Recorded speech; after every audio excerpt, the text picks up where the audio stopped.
क्या है? शायद आपके पास इस प्रश्न का सटीक उत्तर ना हो या हो भी सकता है। खैर, मैं मीनाक्षी शुक्ला आपका बहुत स्वागत करती हूँ अपने इस चैनल सत्यवेणी पर। आज हम जिस किताब के बारे में चर्चा करेंगे उस किताब का कथानक इसी प्रश्न पर आधारित है कि पाप और पुण्य क्या है। शायद आप समझ भी गए होंगे क्योंकि ये किताब बहुत चर्चित है और बहुत सालों से है हमारे साहित्य की दुनिया में धूम मचा रही है। ऐसा कहें तो कोई गलत नहीं होगा। कालजयी उपन्यास है ये भगवती चरण वर्मा जी की लिखी हुई चित्रलेखा। और हिंदी साहित्य में ऐसे कई उपन्यास लिखे गए हैं जो अपने समय के जनमानस में मानसिक विरोधाभास तो उत्पन्न करते ही हैं, साथ ही आने वाले समय में सदैव विचारों उत्तेजक और नवीन बने रहते हैं। और कमाल की बात यह है कि हमारे पास ऐसे साहित्य प्रचुर मात्रा में है। भगवती चरण वर्मा जी की चित्रलेखा ऐसी ही है। चित्रलेखा पर अब तक हिंदी सिनेमा में 2 फिल्में भी बन चुकी है।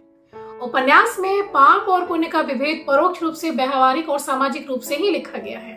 कहानी शुरू होती है मगध की राजधानी पाटलिपुत्र व काशी में, वर्तमान में जो पटना और वाराणसी या बनारस के नाम से जिसे हम जानते हैं। कहानी उस समय की चित्रित की गई है जब भारत में मौर्य साम्राज्य था। चंद्रगुप्त मौर्य और चाणक्य जब थे उस समय के कालखंड को चित्रित किया गया है। तो चलिए अब हम कहानी शुरू करते हैं। आपको बताते हैं कि कहानी में है क्या। महाप्रभु रत्नांबर के 2 शिष्य होते हैं, श्वेतांक और विशालदेव। एक दिन दोनों असमंजस में पड़ जाते हैं कि आखिर पाप क्या है। तब महाप्रभु रत्नांबर अपने दोनों शिष्यों के साथ क्रमशः युवा सामंत बीजगुप्त और योगी कुमार गिरी के शरण में जाते हैं और अनुभव से सीखने की बात कहते हैं। उपन्यास की नायिका चित्रलेखा कहानी का मुख्य बिंदु है। नर्तकी चित्रलेखा का शारीरिक सौष्ठव, दैहिक आकर्षण, श्रृंगार से भी ऊपर विदुषी होना अनूठा है। चित्रलेखा के तर्क के सामने सम्मुख व्यक्ति के तर्क फीके पड़ जाते हैं। 18 साल की उम्र में वैधाप्य, प्रेम, युवा सामंत बीजगुप्त से प्रेम संबंध होना, फिर युवा योगी कुमार गिरी के वासना का जड़ बनी चित्रलेखा पाप और पुण्य के तुला में भार का कारक होती है। वहीं वयोवृद्ध सामंत मृत्युंजय व उसकी पुत्री धवल सौंदर्य यशोधरा, इन सभी पात्रों के बीच ही कहानी घूमती है। यहाँ पर मौर्य सम्राट चंद्रगुप्त मौर्य और चाणक्य भी इसके साक्षी होते हैं। हालांकि कद के बराबर उन्हें लिखा नहीं गया। चित्रलेखा में प्रेम की अकाट्य परिभाषा, संबंधों की तुष्टि, राजा से रंग, योगी से भोगी, वासना से आत्मिक प्रेम की ओर, यानी कि परिस्थितियों से उपजे घटनाओं के बीच ही मानवीय स्वभाव की परख करती है। इनके साथ रहते हुए श्वेतांक और विशालदेव कई अनुभवों से गुजरते हैं। इसके बाद ही पाप और पुण्य की व्याख्या भी संभव हो पाती है। एक बार की देखने पर यह उपन्यास सामायिक प्रश्नों से अलग एक दूसरी दुनिया के कौतूहल को सुलझाने वाला पाठ लगता है, जिसमें कथा विन्यास, भाषा कौशल तथा जीवन मूल्यों के लिए कुछ आध्यात्मिक ढंग का रहस्य बुना गया है। मगर जब हम इनके पूरे उपन्यास से गुजरते हुए इनके दार्शनिक भावों से बार बार टकराते हैं तो हर बार के प्रश्न का उत्तर मन को विचलित कर देता है। ऐसा प्रतीत होता है कि मानव जीवन भर अपने मूल्यों को लेकर संघर्ष में रहता है। क्या उचित है, क्या अनुचित है, क्या सार्थक है, क्या निरर्थक है, यह कौन तय करता है? हर एक उत्तर एक नए प्रश्न को, विचार को जन्म देते हैं मस्तिष्क में। एक जगह यशोधरा कहती है कि मनुष्य को पहले अपने कमजोरियों को दूर करने का प्रयत्न करना चाहिए। दूसरों के दोषों को देखना सरल होता है, अपने दोषों को न समझना संसार की एक प्रथा हो गई है। मनुष्य वही श्रेष्ठ है जो अपनी कमजोरियों को जानकर उनको दूर करने का प्रयास कर सके।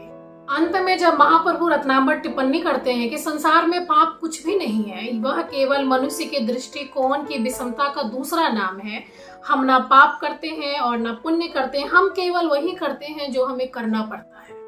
चित्रलेखा को पढ़ते हुए कई बार दार्शनिक ढंग से सामंती बीजगुप्त का जीवन कहीं अधिक उद्देश्यपूर्ण नजर आता है, जो भोग विलास में डूबा हुआ है, जबकि साधना पथ पर चलने वाले योगी कुमारगिरी का हर्ष निरुद्देश्य भटकते हुए उस प्राणी में तिरोहित हो जाता है जो संसार से कटा हुआ है और समष्टि के प्रश्नों का भी हल करने में कहीं चूक गया है। यहीं पर नायिका चित्रलेखा की सर्जनात्मक पूर्ण ढंग से विकसित होती है, जो इन दो विपरीत ध्रुवों पर मौजूद मानसिकता वाले किरदारों के बीच पुल का काम करती है। चित्रलेखा कहती है कि प्रेम और वासना में भेद है, केवल इतना कि वासना पागलपन है जो क्षणिक है, और वासना पागलपन के साथ ही दूर हो जाती है, और प्रेम गंभीर है, इसका अस्तित्व शीघ्र नहीं मिटता। किताब में चित्रलेखा का चरित्र असाधारण गुणों से भरपूर है। समाज में नीची निगाह से देखी जाने वाली एक नर्तकी या वैश्या का चरित्र भी विशिष्टता और संभावना से परिपूर्ण हो सकता है। वह भी किसी भटके हुए को राह दिखा सकती है, ऐसा विदित होता है।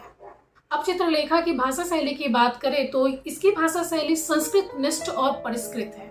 इसे पढ़ते समय अनेक ऐसे शब्दों का प्रयोग भी मिलता है जिसे अप्रचलित शब्द कह सकते हैं, लेकिन किसी प्रकार की क्लिष्टता का प्रयोग नहीं है।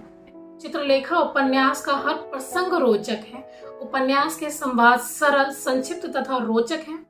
वाणी प्रकाशन से आई ये किताब 299 रुपए की है और आपको आसानी से अमेजन, फ्लिपकार्ट आदि पर मिल जाएगी। 199 पृष्ठों में लिखी गई ये किताब आपको अवश्य पसंद आएगी, और मैं तो ये कहती हूँ इस किताब को पढ़ने के बाद आपको ये किताब अवश्य पढ़नी चाहिए, और युवाओं को तो वाकई पढ़नी ही चाहिए। आप अच्छे से विभेद कर पाएंगे। ये उस समय की लिखी गई रचना आज के समय में भी बहुत आगे है।